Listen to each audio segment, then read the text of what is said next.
Cara menyembunyikan status online di Facebook. Ini cara terbaru ya. Tonton video ini sampai akhir dan berikut caranya. Sebelum ke tutorial, mari subscribe dulu bagi teman-teman yang belum subscribe channel ini. Untuk menyembunyikan status online di Facebook, tentunya kita buka dulu Facebooknya. Setelah masuk ke Facebook kita, teman-teman lihat nih logo Messenger di bagian kanan atas ini. Setelah ketemu, silakan teman-teman tekan di bagian itu. Nah, nanti kita akan masuk ke halaman pesan di Facebook. Lalu tekan logo gear di atas ini.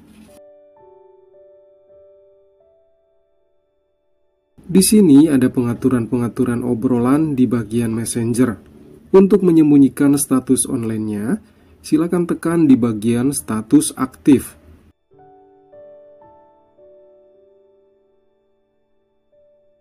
Di bagian ini settingannya dipadamkan, yaitu dengan menggulir ke bagian kiri.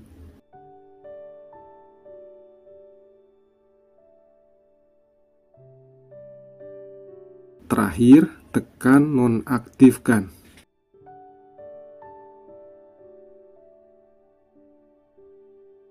Jika settingannya seperti ini, jika kita masuk ke Facebook, akun kita tidak akan nampak online jika dilihat oleh akun-akun orang lain. Dan tentunya kita juga tidak akan melihat teman-teman kita saat mereka online. Terima kasih sudah menonton video ini. Wassalamualaikum warahmatullahi wabarakatuh.